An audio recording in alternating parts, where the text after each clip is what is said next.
Muchachos, me llamo el autor del campo, soy La Cobra. Tengo 28 años, pero hubo una época donde este canal, ¿saben a qué se reaccionaba? Además de fútbol, a iceberg. Vamos a reaccionar a un video del toque ideal denominado Iceberg, el lado oscuro del mundo del fútbol. Casos reales. Te invito, amigo, a que apague la luz de tu habitación y que disfrutes de este iceberg tenebroso.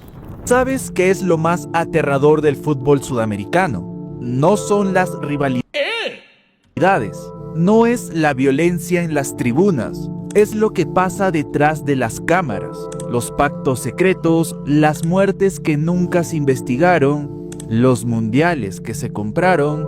Es por eso que en los próximos minutos vamos a ver los niveles de misterio Los 30 hijos de Garrincha, decía ahí. En este iceberg del fútbol sudamericano. Empecemos. Nivel 1. Maradona contra Pelé, Proyecto Messi, Leyendas sin Copa América, Venganza de Malvinas, Muertes del Maracanazo.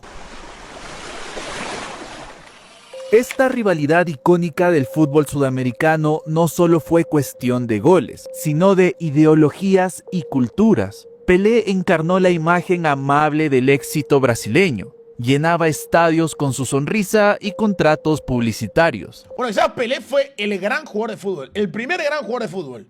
O por lo menos en Sudamérica que revolucionó este deporte, ¿no? Mientras Maradona era el rebelde de barrio, hablaba de políticas sociales y hasta se encontró con Fidel Castro en Cuba. ¿Recuerdas el premio FIFA Jugador del Siglo del año 2000? Maradona ganó en la votación popular, Pelé en la de los expertos. Al final, la FIFA tuvo que dar 2 trofeos. O sea, según la gente, en el voto de la gente, el Diego fue el mejor jugador de 1900 al 2000. Los expertos. Al final, la FIFA tuvo que dar 2 trofeos. Imagínate que 2 héroes nacionales protagonizaran toda una pelea. Él debutó con un pibe, el negro. ¿Sabían ustedes? ¿Serio? Sí, debutó con un pibe. Para los argentinos, sí, y para los brasileños también. Debutó con un pibe, Pelé. Tan bonito que le pegó a la germo. Y lo único con la cabeza importante que Maradona ha hecho, perdemos la mano. Eu acho que não tem jeito para discutir com Pelé. Yo siempre digo para mis amigos argentinos, con todo esto, primero decida cuál fue mejor en Argentina. Después vamos a ver cuál fue mejor en el mundo. Vocês é que estão falando que o Maradona é o maior rival. Eu nunca fui rival do Maradona. Reconoce que Maradona es el número 1 y me voy feliz, me voy contento. Maradona é número 1, eu sou o número 10. ¡Opa! Maradona, ele me adora, sabe, ele me ama. Por un lado, el astro millonario y de sonrisa perfecta. Por otro, el crack contestatario con tatuajes y broncas contra las multinacionales. Lo que tiene Maradona, que yo siento que es amado u odiado, no hay punto medio. No se medía nada, tanto a nivel fútbol, como a nivel político, como a nivel social, como a nivel opinión. Nunca fue una persona medida el Diego. Y eso hay gente que hace que lo enamore más, lo que es Maradona, o inclusive que le den ganas de soltar el postre, por así decir, ¿no? Aunque suena increíble, los más grandes sudamericanos, Maradona, Pelé, Valderrama, Chilavert, entre otros más, jamás levantaron la Copa América. Peor aún, algunos campeones mundiales ni siquiera ganaron un partido en este torneo. Pelé apenas jugó una Copa América. Maradona quedó eliminado de local en 1979. Hasta Chilavert con Paraguay se quedó sin ni siquiera llegar a semifinales. Igual es verdad que la Copa América, yo creo que a partir del año 75, cuando ya se empieza a llamar torneo, se llama Copa América. Ustedes lo saben, chat, pero en el año 75, la Copa América es el año de la gana Perú. Fue la primer Copa América como tal, la gana Perú. Antes se llamaba Campeonato Sudamericano de Selecciones. El 22 de junio de 1986, Maradona marcó 2 goles memorables a Inglaterra. Uno con la mano y otra clasificada como el gol de todos los tiempos. Pero pocos saben que Diego dijo sentirlo como una venganza simbólica.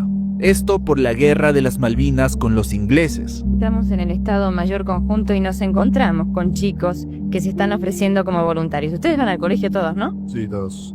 ¿Qué edad tienen vos? 16. ¿Tu nombre? Manrique González Avellaneda. ¿Vos? Vos sabés, Carlos Urbán. Sí. ¿Vos? Pino Nicolás, 17. ¿Y vos? Guillermo Oscarelli, 17. ¿Vinieron a ofrecerse como voluntarios para ir a Malvinas? ¿Qué es? ¿Saben realmente qué está pasando allá o lo que puede pasar? Sí, sí, eso sabemos todo, ¿no? Fue la mano de Dios y la cabeza de Maradona. Para muchos argentinos aquel gol no fue solo fútbol, fue justicia poética. Errores políticos hicieron que miles de vidas se pierdan, amigo. Brasil nunca superó la derrota en casa contra Uruguay de 2-1 en el Maracaná. Aquel día ocurrió una tragedia en cadena. Las informaciones indican que docenas de brasileños se suicidaron y sufrieron ataques cardíacos. El portero Moacir Barbosa fue señalado de culpable para toda su vida. Na hora, se tivesse uma cratera ali, eu pudesse desaparecer, desapareceria. Si pudiera desaparecer, yo desaparecería. Aí o estádio veio abaixo, né? O estádio desmoronou em cima de mim, porque o público se silenciou. Não consegui dormir, porque a noite toda aquilo ficou rodando na minha cabeça. Fui acusado de culpado. Não adianta que disso em nada vai voltar as coisas que já aconteceram. En Brasil, la pena máxima para un asesino es 30 años. Yo llevo pagando 50 años por algo de lo que ni siquiera soy responsable. Qué fuerte, boludo. Dijo Moacir Barbosa poco antes de morir. El arquero que murió 2 veces. Estava na loja e essa senhora entrou para comprar uma lâmpada até. E eu fui atendê-la e ela chamou o garotinho, chamou do carro, o cara estava parado na porta da loja, chamou o garoto e disse: olha, meu filho, esse homem aí fez o Brasil chorar. El tipo estaba laburando en una tienda, claro, dejó el fútbol y se empezó a laburar en una tienda. Lo llamó y le dijo: mira, este es el hombre que hizo llorar a Brasil. Algunos fanáticos notaron coincidencias curiosas en el Mundial 2022. En el partido Argentina-Países Bajos en octavos de final, el árbitro español Antonio Lahoz sacó 18 tarjetas amarillas y curiosamente ninguna tarjeta roja. 2 días después, FIFA lo sacó del torneo. ¿Casualidad? Bueno, al final es una lástima, porque hemos compartido más, ya se portó muy mal. Hemos compartido más de 50 partidos y bueno, pues en el último tuvo que decir que no era un árbitro para ese partido y demás. Y eso es el poder del fútbol. Y es una lástima, pero lo digo sin rencor para mí. Llegó a haber echado a 7 argentinos en ese partido. No, estuviste pro argentino. Y la jugada que claro que Leandro podría haber expulsado y claro que a Van Dijk podría haberle expulsado. Pero al final es lo que te decía, en ese mundial solo habían habido 2 expulsiones. Además, en este mundial aparecieron decisiones arbitrales polémicas a favor de Argentina. Bueno, amigo, pero ¿qué campeón del mundo no recibe, amigo? No recibe de casualidad una mano. Todos son ayudados, boludo. Dale, loco. Qué manera de vender humo, amigo, dale. Con la 2014, boludo, el penal de Neuer queda clarísimo. 2010 echan a un chileno contra España, no hay que echar al chileno. En 2006 Italia lo mismo. En 2002 lo de Brasil, lo de Corea, casi a Corea en semifinales, nadie sabe, amigo. Y así puedes ir año con año, dale, boludo. partida de Pelé y Maradona. Alemania ganó mundiales dopado, Brasil ganó mundiales que nadie tiene a color, Italia ganó mundiales con dictadura. Pero los únicos mundiales que se ponen en duda son los de Argentina siempre, boludo. ¿Qué querés que te diga? Uruguay cuenta monedas como mundiales. Con la partida de Pelé y Maradona de este mundo, una teoría conspirativa decía que la FIFA quería un nuevo embajador. ¿Y quién fue el elegido? Messi. En lo particular, creo que esta teoría solo trata de desmerecer el título de 2022. O sea, ante el fallecimiento del Diego y de Pelé, al no haber un gran crack del fútbol, la FIFA intentó darle el mundial a Messi para que en 10 años sea como lo que fue Pelé o lo que fue el Diego. Messi hoy. Pero, ¿tú qué crees? ¿Realmente existe un tal Proyecto Messi? No. Nivel 2. Xenofobia italiana a Chile. Barras bravas. Leyendas ignoradas. Los 30 hijos de Garrincha. El estadio vivo. Narradores sudamericanos. Chicos, quiero decirles algo. Esto va aumentando el nivel y cada vez es más turbio, polémico, debatible, grotesco.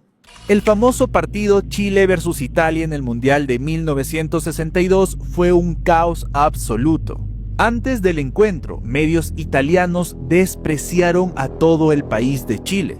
Chile es un basurero atrasado donde los teléfonos no funcionan. Los taxis son tan raros como los maridos fieles. ¡Pará!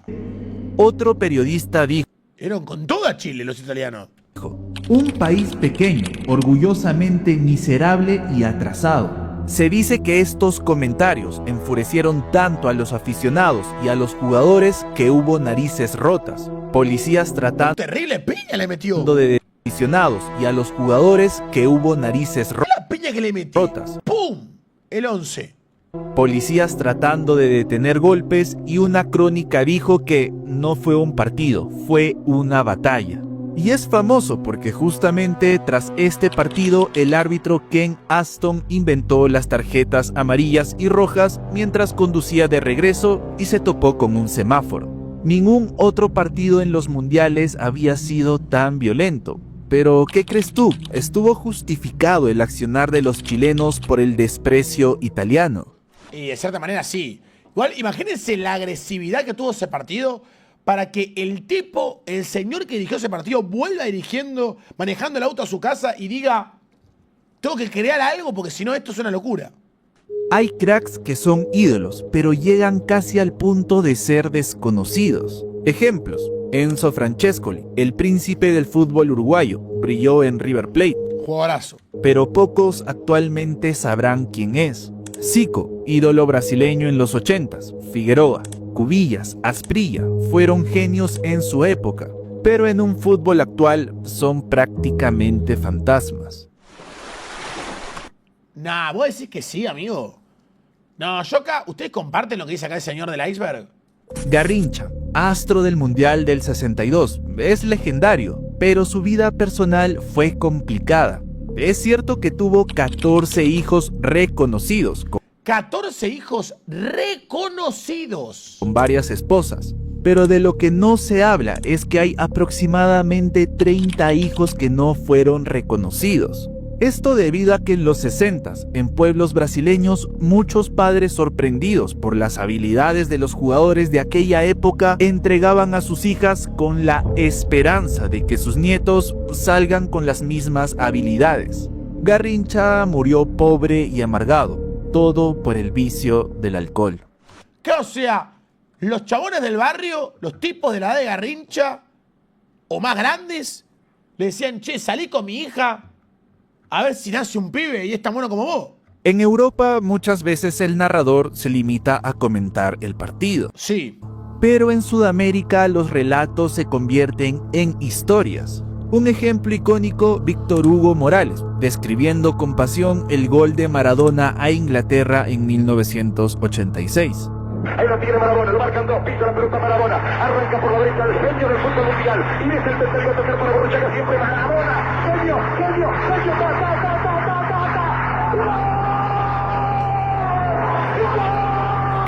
Qué relato, boludo.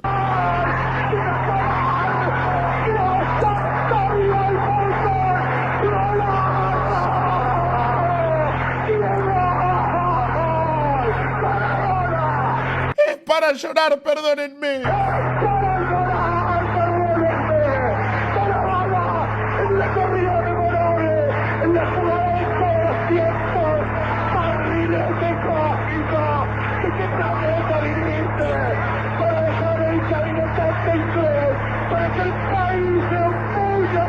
Imagínense que en el Mundial me acuerdo que en el Mundial me di la cabeza con la mesa de atrás en el gol de Julián Álvarez con Croacia y Julián solamente iba para adelante, para adelante, para adelante.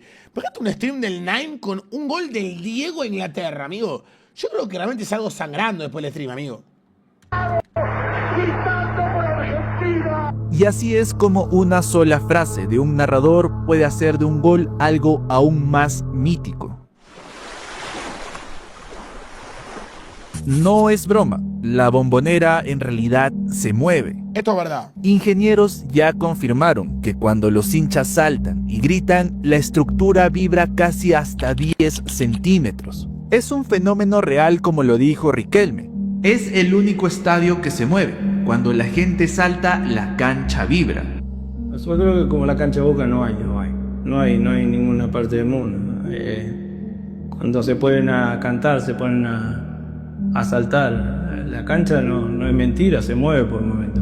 Sin embargo, el terreno donde está construido es un terreno pantanoso. Y más allá de la pasión, esta estructura debería ser revisada pronto para evitar una catástrofe. En Sudamérica, las barras bravas son organizaciones criminales con jerarquías claras. Correcto. No solo gritan, controlan cobros de entradas, viajes, hasta extorsionan a dirigentes. Están implicadas en narcotráfico y han sido señaladas como brazo armado de políticos locales. En toda Sudamérica se les atribuye más de 350 muertes ocurridas en los últimos años. Son, en efecto, gobiernos paralelos en el fútbol. Nivel 3. Argentina campeón del mundo por Perú. Los 7 gatos de Racing. Brujería en el fútbol. Estadios como campos de concentración. En la última fecha de la primera ronda, Argentina necesitaba golear a Perú por 4 goles. Ganó 6-0 y luego ganó el Mundial. ¿Coincidencia? Días después se supo que Perú recibió ayuda económica y alimentos. La famosa entrega de toneladas de trigo del gobierno argentino, así también como préstamos millonarios. Lo del trigo es absolutamente cierto. Y estos documentos oficiales argentinos Jorge Videla decidió comprar el partido contra Perú. Confirman. Algunos jugadores peruanos pasaron a jugar en Argentina tras este partido. ¿Por qué Rodolfo Manso, un defensa que fue clave la noche de la goleada, fue comprado por el club argentino Vélez Sarsfield pocos meses después de aquel desastre? ¿O fue parte del trato? Che peruano, mirá que hay $50.000 para ustedes si dejan que Argentina les gane por más de 4 goles. Incluso el dictador argentino Videla y el secretario de Estado estadounidense Henry Kissinger visitaron el vestuario peruano minutos antes. Antes del partido sucedió lo que no había sucedido nunca. Entró a saludarnos Videla con un grupo de personas. Dentro de ese grupo de personas estaba hasta Henry Kissinger. 2 futbolistas peruanos que estuvieron en la cancha aquel día, años después declararon que en efecto habían sido sobornados. Dime la verdad, le digo, ustedes jugaron dopados en el mundial, en ese último mundial. Y su contestación fue así, ¿no? Como lo manifiesto, ¿no? Che, ¿qué querés? Tú sabes la guita que había. Esta declaración fue ratificada por el propio argentino campeón del mundo en 1978. Hay dinero y hay drogas. Por lo tanto, si hay dinero y droga, hay doping y el soborno. ¿Sí? ¿Qué hubieras hecho tú en el lugar del equipo peruano? ¿Venderías tu honor o hubieras luchado hasta el final? A ver, chat, eso está mal, lo admito. Ok, lo admito, chat, está mal, lo admito, soy objetivo, lo admito. Pero bueno, ganamos el mundial, ya fue, peruano. Por lo menos tiene una banda de trigo, le dejamos guita, dale, amigo. Ya fue, le dimos para morfar y le dimos plata, boludo, dale. Ya fue. Sí, picardía. Hoy en día es picardía, amigo. Hoy en día es picardía, ¿eh? Hoy en día es picardía, ya fue.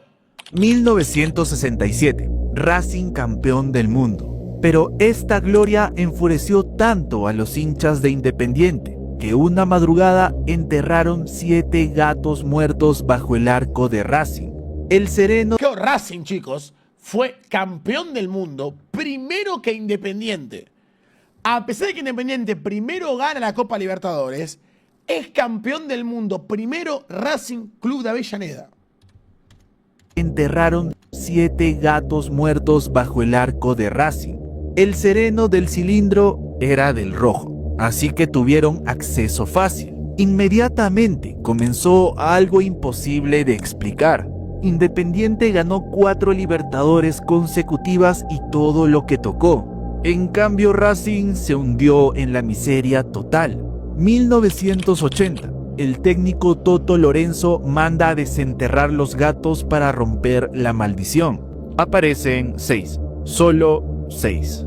El séptimo había desaparecido. 1983. Racing desciende como local por única vez en su historia. 1998. Hasta trajeron un cura para exorcizar el estadio. Nada funcionó. 2001. Mostaza Merlo asume y ordena cavar hasta encontrar al séptimo gato. Se cuenta que removieron todo el suelo e increíblemente aparece el esqueleto en medio del concreto. Diciembre de 2001. Racing campeón tras 35 años. ¡Qué locura, boludo! De sequía. Si esto realmente la historia es todo verdad, no puede ser tan turbio, amigo. Te entierran 7 gatos, no ganas nunca más nada. Sacás 6 y sacás el último y después ser campeón. En Sudamérica, la superstición es cultura futbolera. Ejemplos reales. Un grupo de chamanes peruanos apareció haciendo rituales para lesionar a Messi, golpeando y ¿Se acuerdan ese día, boludo? Que estaban como, como se le dice vudú, ¿no? Estaban como muñecos y lo pinchaban al muñeco con la cara de Messi para que juegue mal. Bueno, Messi jugó ese partido y clavó doblete, literal. Clavó doblete. Pillando un muñeco de él. Messi va a salir lesionado. Porque de acá, los peruanos, los chamanes, lo tenemos controlado. Los chamanes lo tienen controlado. Otro caso, en Ecuador, 1998, Vasco da Gama llevó a su brujo personal, llamado Pai Santana, a hacer supuestos trabajos contra Barcelona antes de la final de la Libertadores. Santana, que se empleaba como masajista y brujo oficial del Vasco da Gama, murió en 2011. Y muchos atribuyeron a la caída de Barcelona en esa final por la brujería de Pai Santana. Vos sos un jugador de Barcelona de Ecuador, entras al estadio a calentar de tu zona y ves a un tipo en el medio de la cancha prendiendo velas. ¿Qué pasó?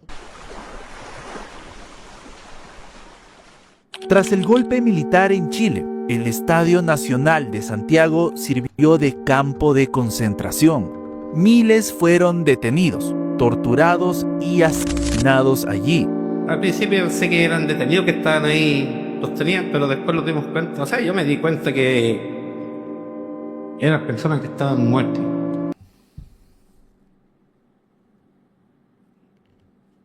Estaban muertas y eran más de 20. La sensación es que este era un campo de exterminio. Lamentablemente estaba matando a los prisioneros. Dado el hecho que yo tuve que sacar 2 personas, no sé quiénes fueron, no sé por qué lo habían fusilado, y tampoco sé la cantidad de gente que otras personas tuvieron que sacar desde acá. No se sabe eso. No sabemos los nombres y yo creo que tampoco es muy probable que nunca se sepa quiénes fueron. Tan solo 2 meses después, Chile debía jugar un repechaje mundial contra la Unión Soviética. Aquella selección soviética, informada de estas atrocidades, y ver que el césped de sangre estaba siendo tapado con cal, pidió que se cambiara la sede. FIFA lo rechazó y los soviéticos se negaron a jugar, dando a Chile el pase a Alemania 74. El equipo chileno hizo el saque inicial en la cancha vacía. Lo llamaron el partido fantasma. Igual, ¿qué sentido tiene, amigo? Tipo, se confirmó que no iban a ir los soviéticos por lo que está pasando en Chile y aún así hacen el partido igual. Llenan todo un estadio. Hacen jugar a 11 tipos cuando no hay rivales. Abdon Porte, la ESMA. Yo la conocí, chicos, la ESMA. Ahora van a ver por qué les digo. Y el gol maldito. El país argentino organizó el mundial justo bajo la dictadura de Videla. Oficialmente decretaron que la copa era interés nacional y la dirigió un comité militar. Mientras Argentina celebraba los goles de Mario Kempes, el gobierno aprovechaba en las sombras para operar la ESMA. ¿Y qué fue la ESMA? Corto y claro, un centro de tortura. Yo fui, chat. Yo fui porque tuve que hacer un documental, mejor dicho, sí, un documental / informativo con eso, porque eran diapositivas, un PowerPoint, se quiere, para la facultad. Donde miles de detenidos desaparecían a un ritmo espantoso durante los partidos.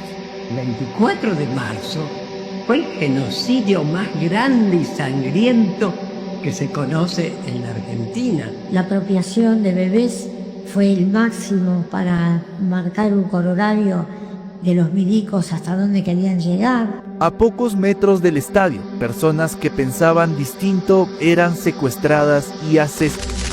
FIFA hizo la vista gorda ante esto.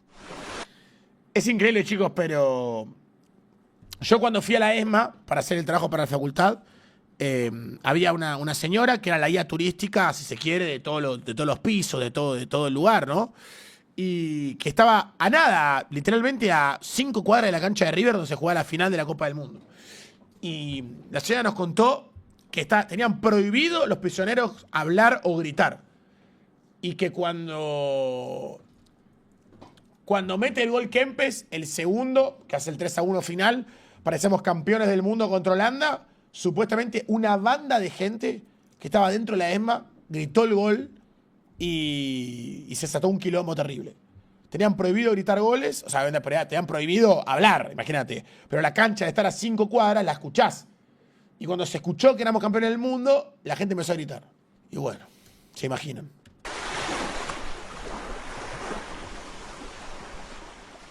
5 de marzo de 1918. 1918. Madrugada en Montevideo. Un perro lleva a su dueño hasta el círculo central del estadio del Club Uruguayo Nacional. Lo que encuentra marca la tragedia más desgarradora del fútbol uruguayo. Abdón Porte, 24 años, ídolo de Nacional, yace muerto con un al corazón. A su lado, cartas que revelaron la verdad. La directiva lo había sacado de la titularidad por bajo rendimiento. Un día antes, Nacional gana 3-1. Porte juega brillante, como queriendo demostrar que se equivocaban, pero al parecer la directiva mantuvo su decisión. Celebraron esta victoria hasta la 1 de la madrugada. Se despidió, tomó un tranvía al estadio, camina y se monta en el centro de la cancha. ¡Qué fuerte este iceberg, por favor! Su boda era solo días después. Todo Uruguay lloró. Sus compañeros cargaron el féretro, hasta Peñarol mandó coronas. Abdón Porte nos enseñó que en Sudamérica el amor extremo por el fútbol puede matar. El gol maldito. Creo que si es el que yo pienso, lo conocemos todos. El defensor Andrés Escobar, héroe de Nacional de Medellín, fue asesinado el 2 de julio de 1994. El motivo: marcó un autogol. Este autogol lo marcó en la derrota de 2-1 contra Estados Unidos y se ganó la ira de todo un país. Cuando regresó a Colombia, un sicario lo sorprendió fuera de un club nocturno y le disparó 6 veces. Este crimen estremeció al continente. Escobar había sido figura de su selección y aspiraba a jugar en Europa. Su muerte es un triste símbolo de cómo la violencia de todo un país penetró al fútbol de Sudamérica. Hay que parar, chicos. El fútbol es muy importante, sí, pero como siempre se dice, el fútbol es lo más importante de las cosas, o sea, correcto, es lo más importante de las cosas menos importantes, muchachos. Paren, boludo. Aparte, piensa que el fútbol es un deporte muy cruel, boludo. Vos sos un crack, sos un fenómeno. Si pateás, pega en el palo y entra. Pero si pega en el palo y sale afuera, sos un fracasado. Entonces, hay que parar un poco, muchachos. 4 de abril del año 2000. Mirko Šarić, 21 años, promesa de San Lorenzo deseada por el Real Madrid. Nace una nueva estrella en el fútbol argentino. Se ahorca con sus propias sábanas. Semanas antes había tocado la puerta de su técnico Oscar Ruggeri. Estoy en la habitación solo, mirando la televisión, me golpea la puerta y era él. Pasa. Se sentó en la cama ahí conmigo, teníamos una relación así con los pibes, ¿no? Sentó en la cama y le digo, ¿qué te pasa? Se me sienta y me mira y me dice, no, te quiero decir que no le encuentro sentido a la vida. Te descoloca. Obvio, es una pregunta, es algo muy fuerte. Muy fuerte. ¿Vos te imaginás que va a preguntar, no, juego de enganche hoy, juego de 9, juego de 10, ¿qué juego hoy, técnico? Yo esperaba una pregunta de fútbol. Claro. Me salió con una pregunta de la vida, importante. Pero bueno, una mañana estoy en mi casa levantándome para irme para el entrenamiento y me llama Gregorio diciéndome se mató mi hijo. Y yo digo, déjate joder, le digo. No, me dice, venite que se mató mi hijo. No podía creer. 3 golpes que lo hundieron para siempre. Primero, el Real Madrid ofreció 10 millones, pero el pase se cayó. Segundo, se rompió los ligamentos en un partido contra River. Y tercero, conoció a una chica, iba a ser padre, pero la prueba de ADN dio negativo. Sus compañeros le habían regalado cosas para el bebé que esperaba. ¿Cómo explicarles ahora que no era suyo? Su madre, Ivana, lo encontró sin vida en su habitación, pero el más polémico fue Maradona, que pronunció: el que se suicida es un cagón. Pero su hermano Martín lo entendió mejor. Tu gran preocupación fue siempre no entender que existía gente mala.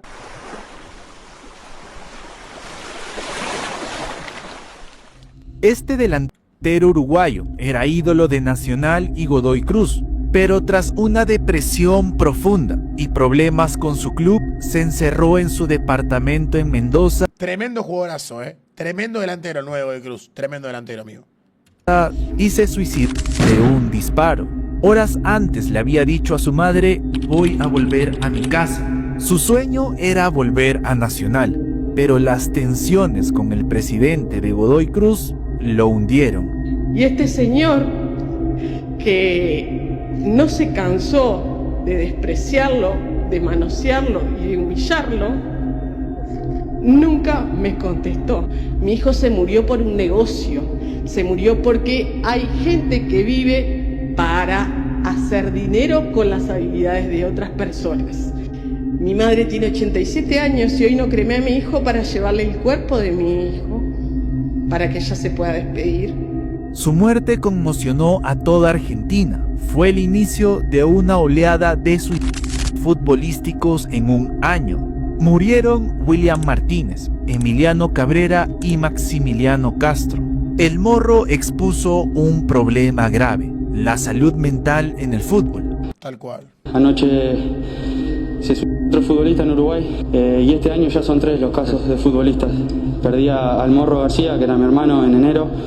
Después, la semana pasada, le pasó a William Martínez y anoche le tocó a Emiliano. Tenemos que hablar. La depresión es un tema que vivimos en una sociedad machista y el hombre le da vergüenza o miedo decir lo que le pasa. Tal cual. Vamos chat, vamos chat. Vamos chat. Las 10:15 de la noche. En un patio interior de esta comisaría están alineados y numerados los 35 cadáveres que se encuentran aquí dentro. Aproximadamente unas 2.000 personas han venido a reconocer a las víctimas y están haciendo una doble fila. Nosotros seguimos registrando la magnitud, la increíble magnitud de este drama. Uno de los peores desastres en la historia del fútbol sudamericano ocurrió en River Plate. exactamente en junio del 68. Entrada puerta 12. Los hinchas intentaban reingresar al estadio por la puerta 12 que estaba cerrada con llave.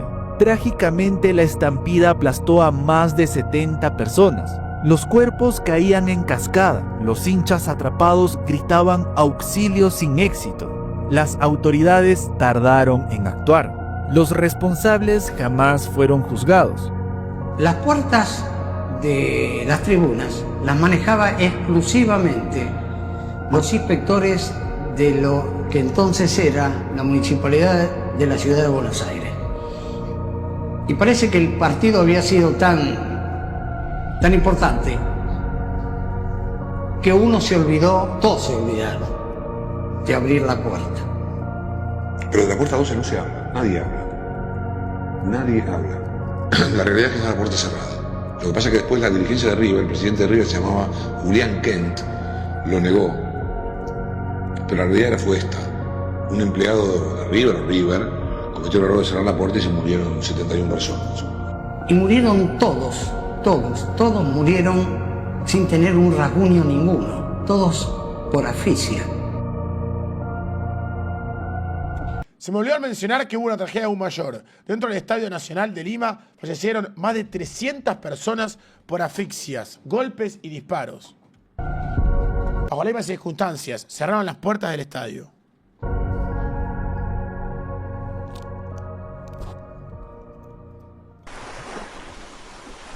Los 47 del fútbol brasileño.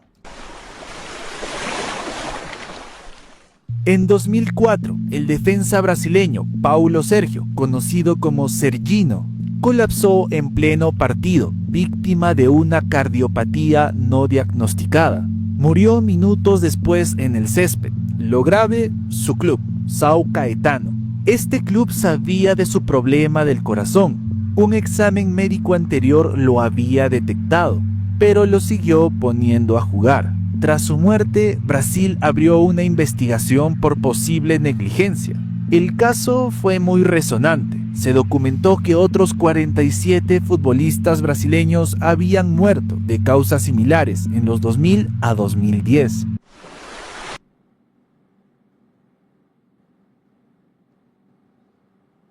¿Qué? Nivel 6. Paraguay inventó el fútbol. No debes ganar en el Maracaná. Cenizas en la Bombonera.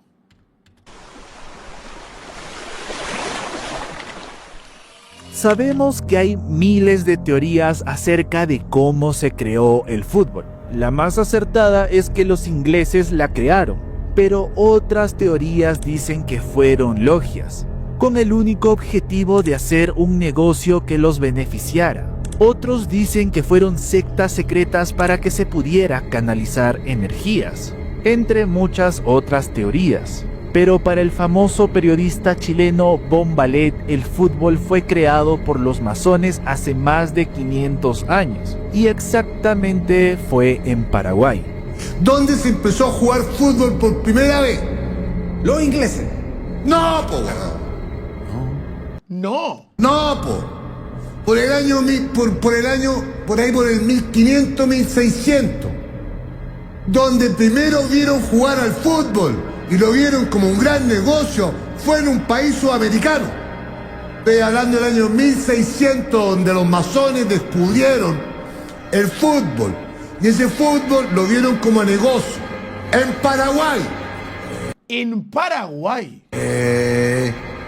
Por eso que los paraguayos son reyes de copa. ¿Y sabes quién manda el fútbol? Los juegos con los masones. ¿Qué más querés que te diga? ¿Ya has visto la insignia de la FIFA? Sí, pues. Ya, pues, fíjate y descifra lo que significa.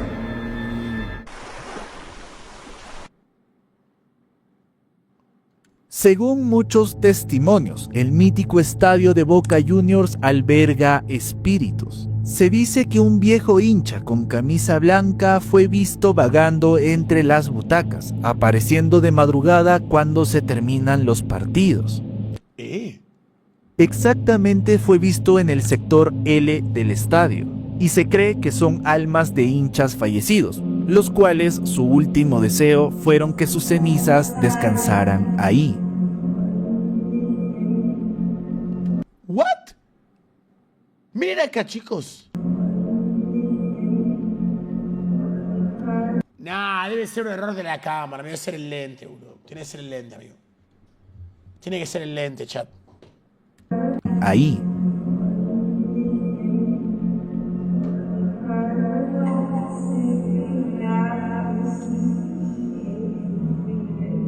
Parece una persona corriendo, ¿no?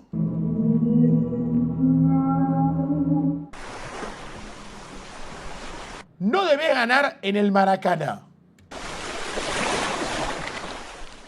Cada equipo que le gana una final a Brasil en el Maracaná sufre después una desgracia nacional en los siguientes años. Ejemplos: Uruguay 1950. Padecieron crisis económicas devastadoras y jamás volvieron a ganar una Copa del Mundo. Alemania 2014. Atraviesan crisis migratorias y una crisis futbolística bastante importante. Y el último país en ganar en este recinto fue Argentina. Y con esto veremos en los próximos años si se queda en un mito o en una constante. Gracias por llegar a esta parte. Si deseas un tema para un próximo iceberg, deja tu opinión en los comentarios. Primero, chicos, decirles que fue un tremendo video y hace mucho tiempo que no veíamos un iceberg. El lado oscuro del mundo del fútbol. Si les gustó, los invito a que dejen su like, su comentario. Y solamente les dejé fijado por acá algún iceberg que hemos visto hace mucho tiempo. Y si hacen el apoyo y dejan su like, veremos más iceberg. Cuídense mucho. Este ha sido Lautaro. Adiós.